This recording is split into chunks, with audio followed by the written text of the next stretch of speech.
Olá, vou dar início à minha apresentação do trabalho de conclusão de curso referente à graduação de enfermagem da Faculdade Santa Emília de Rodar, cujo título é HIV, os desafios para a erradicação da transmissão vertical no Brasil. Meu nome é Bárbara da Silva Fernandes, a minha orientadora é a mestre Clênia Maria Pereira Batista e a minha co-orientadora é a especialista Magali Andrade Diniz. HIV é a sigla em inglês para o vírus da imunodeficiência adquirida, que tem como alvo o sistema imunológico, enfraquecendo os sistemas de defesa das pessoas contra infecções e alguns tipos de câncer. No corpo humano existem células de defesa chamadas de leucócitos ou glóbulos brancos. Entre elas está o TCD4+, que é o alvo do HIV. São essas células que o vírus usa para se multiplicar, e quando isso acontece, o sistema imunológico do indivíduo fica enfraquecido, abrindo caminho para doenças oportunistas. Nisso, nós já podemos dizer que o indivíduo tem AIDS.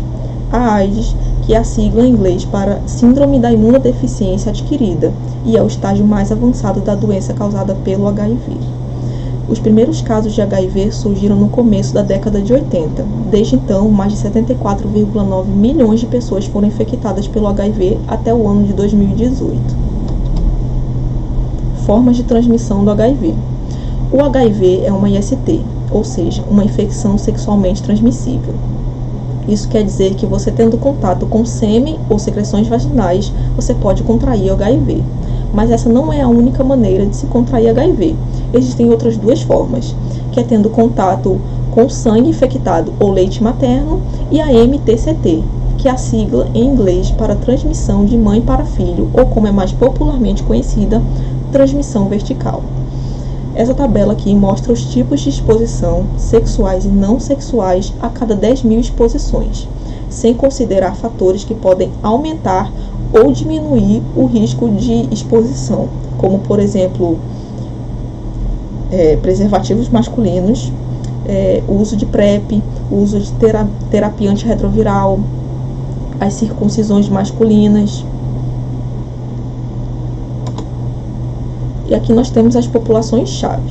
As populações-chave são de extrema importância para o planejamento de combate ao HIV e à AIDS. Cada país deve definir as suas populações-chave e trabalhar em cima delas.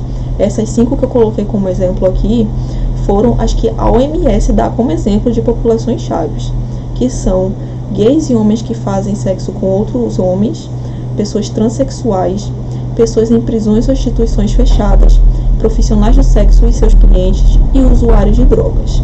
E nós também temos as populações vulneráveis, que são diferentes das populações-chave. Como o próprio nome diz, as populações vulneráveis, elas são vulneráveis ou por condições e circunstâncias sociais, como também pela sociedade. Aqui nós temos 5 exemplos: os indígenas, os negros, as pessoas em situações de rua, os jovens e idosos e as pessoas com deficiência. Mortes em decorrência da AIDS. De acordo com a UNAIDS, que é a pasta especial de HIV e AIDS das Nações Unidas, mais de 32 milhões de pessoas já morreram em decorrência da AIDS. Em 2018, foram 770 mil mortes, representando uma queda desde 2010, quando foi atingido o número de 1,2 milhão de mortes em decorrência da AIDS. América Latina. Pessoas vivendo com HIV, novas infecções e mortes em decorrência da AIDS. A taxa de novas infecções do HIV na América Latina permanece cerca de 100 mil por ano, reduzindo apenas 1% desde 2010. Aqui nessa tabela é mostrado o número de pessoas vivendo com HIV em 2018 na América Latina, que era de 1,9 milhão. Novas infecções de 2018 separadas por idade e as mortes relacionadas à AIDS no ano de 2017 na América Latina. É importante prevenir e eliminar a transmissão vertical. Isso porque as mulheres representam mais da metade de todas as pessoas vivendo com HIV no mundo. São mais de 18,8 milhões de mulheres. A UNAIDS estima que, por semana, 6 mil mulheres entre 15 e 24 anos são infectadas. No Brasil, de 2000 a junho de 2019, mais de 125 mil gestantes estavam infectadas. sendo a faixa etária mais representada entre 20 e 24 anos, que representava 27,8% de todas as infecções. Quando não feito todos os possíveis tratamentos, a taxa de transmissão vertical pode ir de 15% a 45%, mas quando feito qualquer tratamento, essa taxa pode reduzir para menos de 5%. Toda pessoa vivendo ou convivendo com HIV tem direito à continuação de sua vida civil, profissional, sexual e afetiva. Nenhuma ação poderá restringir seus direitos completos à cidadania. A justificativa. Apesar de terem se passado quase 40 anos desde seu descobrimento, falar sobre HIV e AIDS ainda é um tabu no Brasil. Junto ao fato da ignorância sobre a educação sexual, temos uma situação que é necessário alerta. Ainda que o Brasil seja um dos pioneiros e uma referência mundial quanto aos esforços contra o HIV, ainda não erradicou a transmissão vertical, já sendo uma realidade em outros países do continente americano. Estes fatos motivaram o presente projeto, pois são de extrema importância para a sociedade, ainda que indivíduos contrários à ciência não enxerguem isso. Pergunta norteadora. Como o Brasil pode erradicar a transmissão vertical do HIV e qual é o papel do enfermeiro diante disso? Tem-se como hipótese que protocolos de atendimento em um pré-natal focados não só na gestante, mas no parceiro também, com boa adesão, podem ter efeitos significativos para o problema, sendo esse também um dos papéis que devem ser desempenhados pelos enfermeiros. A falta de esforços unificados entre o governo federal, estadual e municipais para que tenha testagem de medicamentos em massa e a ausência de educação sexual e planejamento familiar são empecilhos para resultados positivos. Meus objetivos são expor dados e informações sobre HIV na gestação e transmissão vertical no Brasil e identificar o que está sendo feito para a erradicação da transmissão vertical no país. A metodologia. O presente estudo trata-se de uma pesquisa bibliográfica exploratória com abordagem quantitativa. Foi desenvolvido com base em publicações científicas a respeito do HIV, da AIDS e sobre transmissão vertical. As informações e coletas de dados terão como ferramenta de pesquisa a internet, tendo como base de sites diversas organizações que são referências em saúde, como o Programa Conjunto das Nações Unidas sobre HIV e AIDS, a UNAIDS, o Ministério da Saúde, a World Health Organization, que é a Organização Mundial da Saúde, a OMS, as Secretarias de Saúde e a Organização Pan-Americana de Saúde. A AIDS tem notificação compulsória desde 1986 e o HIV desde 2014. E a infecção pelo HIV em gestante, parturiente ou puérpera e criança exposta ao risco de transmissão vertical do HIV desde 2000. Todas as três integram a Lista Nacional de Notificação Compulsória, a LNC, com notificação semanal. As notificações são necessárias porque o orçamento é reflexo dela. Então, as subnotificações podem comprometer as etapas de tratamentos, que são fundamentais para a erradicação da transmissão vertical do HIV. Por ano, há cerca de 1,7 milhão de novas infecções por HIV no mundo.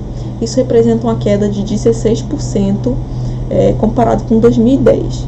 Já as infecções infantis são cerca de 160 mil ao ano.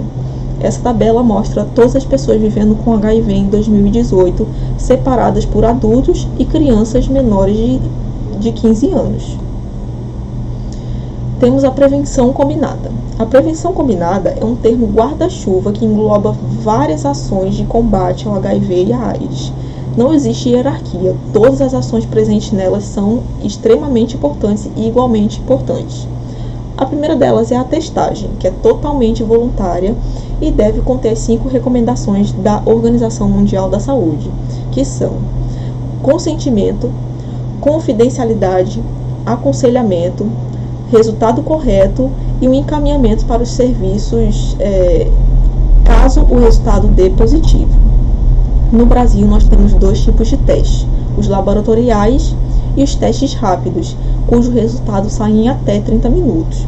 A testagem deve ser feita regularmente ou quando o indivíduo passar por uma situação de risco, como, por exemplo, ter relações sexuais sem preservativos ou compartilhar agulhas com outras pessoas ou até mesmo ser vítima de violência sexual.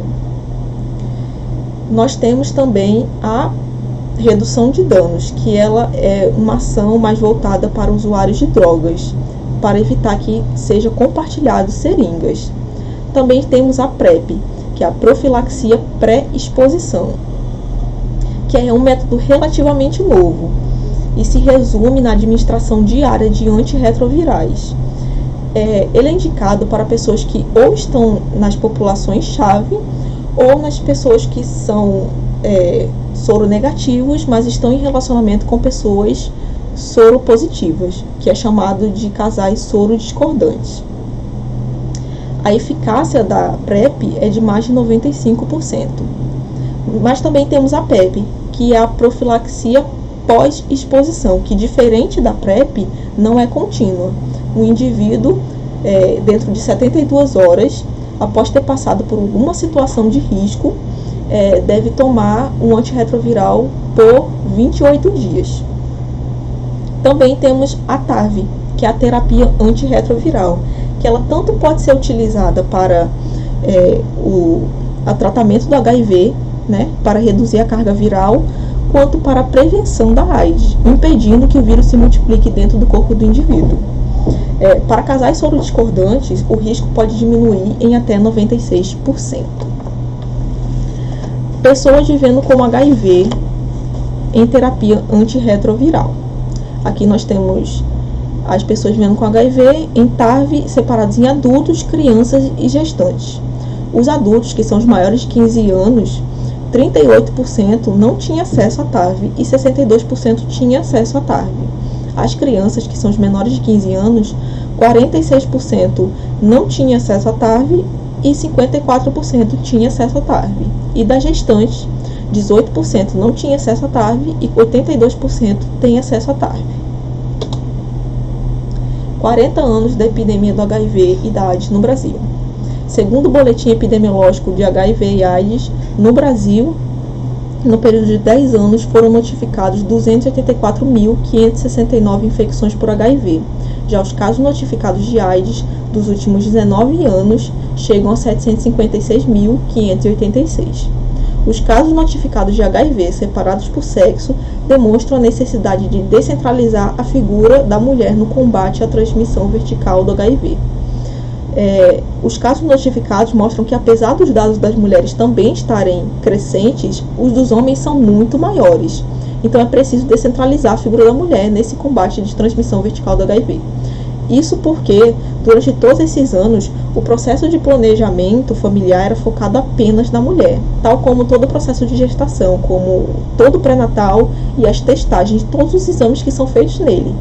Mas isso tem mudado ao longo dos anos, porque a paternidade passou a ser vista não só como um figurante desse processo, mas como um pilar essencial para que bons objetivos sejam alcançados. Em 12 anos, de 2007 a junho de 2019, a taxa de detecção do HIV em gestantes cresceu 38,1%, passou de 2,1 para 2,9 casos a cada 1.000 nascidos vivos.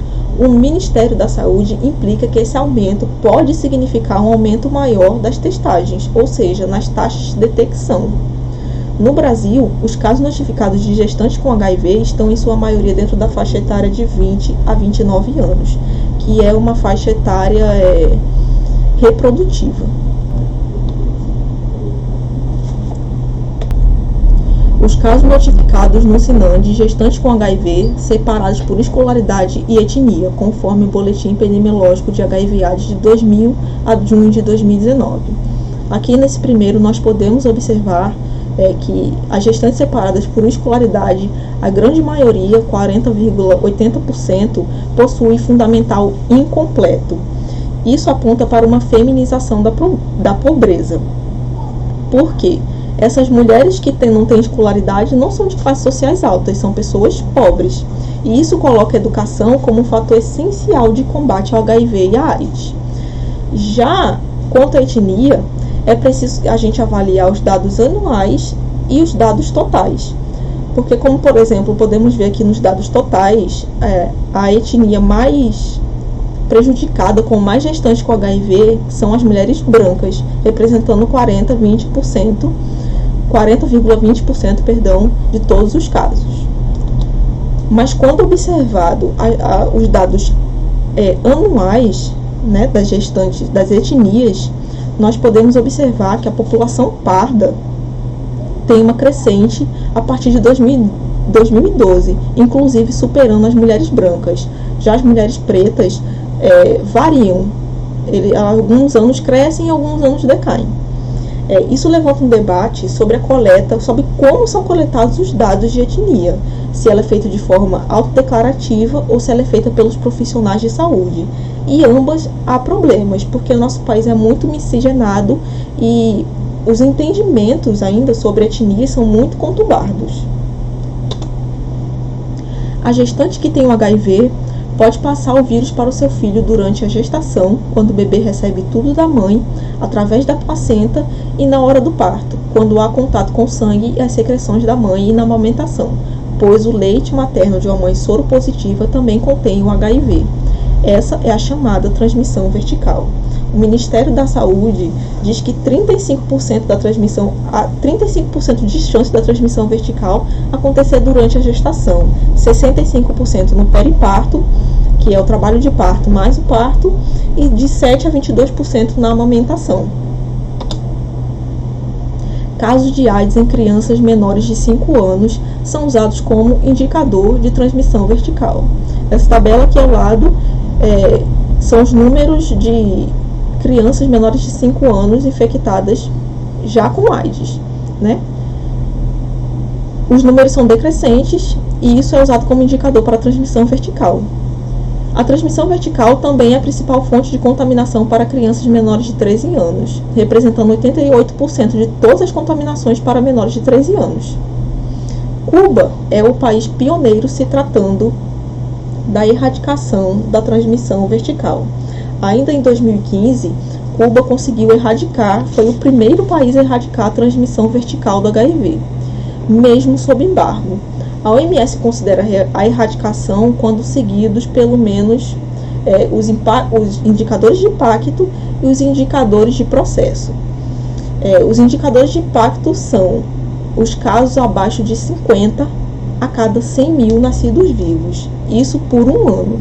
E os de meta, ou de processo, são que 95% das mulheres tenham pelo menos feito um pré-natal, que 95% saiba seu estado sorológico e que 95% tenham acesso a tratamento. Cuba só conseguiu erradicar a transmissão vertical porque investiu no pré-natal de qualidade. Isso significa ampliar os testes e também incluir os parceiros nesses processos. 2 municípios brasileiros já receberam o certificado de erradicação da transmissão vertical do HIV. Curitiba, em 2015, e Umuarama, em 2019, ambas cidades do Paraná. Os critérios mínimos a serem cumpridos por esses municípios elegíveis para a certificação da eliminação da transmissão vertical do HIV são ter alcançado os indicadores e metas de impacto nos últimos 3 anos e os indicadores e metas de processo nos últimos 2 anos, disponíveis nos sistemas de informações nacionais. Essa tabela aqui ao lado mostra os indicadores de impacto e as metas de impacto.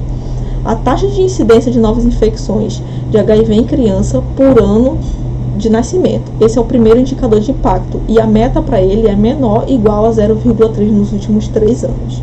O segundo indicador de impacto é proporção anual de crianças infectadas pelo HIV entre as crianças expostas ao HIV acompanhadas na rede laboratorial do SUS. E a meta desse impacto é menor que 2% nos últimos 3 anos. Nós também temos os indicadores e metas de processo, que são 4. Os 4 indicadores são cobertura mínima de 4 consultas no pré-natal, cobertura de gestantes com pelo menos uma testagem para HIV no pré-natal, a cobertura de gestantes infectadas com HIV em uso de terapia antirretroviral e a cobertura de crianças expostas ao HIV e uso de profilaxia antirretroviral. As metas para esses indicadores são todas iguais, maior ou igual a 95% nos últimos 2 anos. O papel do enfermeiro é fundamental nos indicadores de processo, através do aconselhamento. Os 2 primeiros indicadores de processos são referentes a pré-natal e testagem. O pré-natal é o primeiro passo na eliminação da transmissão vertical, quando feito com qualidade, né? O esquema de testagem ideal deve ser feito no primeiro trimestre, que é a primeira consulta, no terceiro trimestre e na admissão do parto, ou após situações de violência sexual, né? Quando isso não é possível, quando não é possível fazer esses testes em nenhum desses momentos, o teste rápido é feito antes do parto. A mulher pode se negar a fazer o teste em qualquer uma dessas etapas. E aí que entra o enfermeiro com o aconselhamento. O aconselhamento tem 3 princípios, o acolhimento, a educação e a avaliação de riscos. É com o acolhimento que o enfermeiro orienta a gestante sobre a importância da testagem, todo o processo de testagem, como é feita, por que é feita e quais são os possíveis resultados que essa testagem pode dar. É através do atendimento humanizado que o enfermeiro pode se informar sobre as situações de vulnerabilidade, como, por exemplo, a gestante ser parte de alguma população-chave ou quanto à escolaridade, por exemplo. No tratamento da gestante e da criança, que são os 2 últimos indicadores de processo, o enfermeiro coloca em prática os 2 princípios de aconselhamento, educação e avaliação de risco, né? É o papel dele informar tudo sobre a doença para facilitar a adaptação, que não é fácil. Também orientar sobre todo o tratamento e uso de preservativos e tratamento antirretroviral. E também tirar outras possíveis dúvidas. Qualquer dúvida que a gestante tiver sobre HIV e AIDS, é papel do enfermeiro orientá-la sobre isso. Referente ao bebê, as orientações seguem as mesmas sobre o tratamento, sobre os cuidados, os estigmas e o reforço sobre a amamentação, porque gestantes que são soropositivas não podem amamentar seu filho. Então, é recomendado o uso de fórmulas e é papel do enfermeiro orientar a gestante quanto a isso. Para atingir o objetivo da erradicação em território nacional, é preciso que sejam identificados os passos que precisam ser otimizados, como as notificações e as vulnerabilidades sociais das pessoas vivendo com HIV. Como, por exemplo, ser parte de uma população-chave, uma população vulnerável ou quanto à escolaridade. É necessário um trabalho sério e concreto para uma conscientização e sensibilização da população sobre educação sexual, estigmas, planejamento familiar e ISTs, além da preparação da equipe multidisciplinar para lidar com a situação livre de preconceitos. Defender o SUS também é parte essencial da luta pela erradicação da transmissão vertical do HIV. Nós só somos um país pioneiro no combate, nós só estamos à frente dos outros países no combate ao HIV e AIDS, porque nós temos o Sistema Único de Saúde. E, por fim, compreender que tudo é política e uma saúde de qualidade só se dá através de boas políticas públicas. Então, é preciso nós elegermos governantes que pensem dessa maneira e que defendam o SUS acima de qualquer coisa. Aqui estão meus agradecimentos, né? Eu dedico esse artigo a todas as pessoas engajadas na luta contra o HIV e a AIDS e todo o estigma que ainda, infelizmente, os cercam. Aos meus pais, Cláudio e Zacilene, por sempre prezarem pelos meus estudos. A professora e orientadora Clênia Maria Pereira Batista, por ter me instruído e me auxiliado na construção do trabalho e por sempre cobrar o melhor de mim. A professora e co-orientadora Magali Andrade Diniz, por ter sido uma grande motivadora do meu trabalho, sempre me incentivando e acreditando em meu potencial. Ao meu amigo Luiz Felipe Thomas, por todas as madrugadas que me ouviu e que acompanhou minha saga à distância. A Faculdade Santa Emília de Rodar, pelos esforços para que não perdêssemos o ano no meio de uma pandemia. E as professoras Lenil Dias Ramalho e Rosa Maria Araújo Guedes de Carvalho, por terem aceitado o convite para compor a banca examinadora. Aqui estão minhas referências bibliográficas.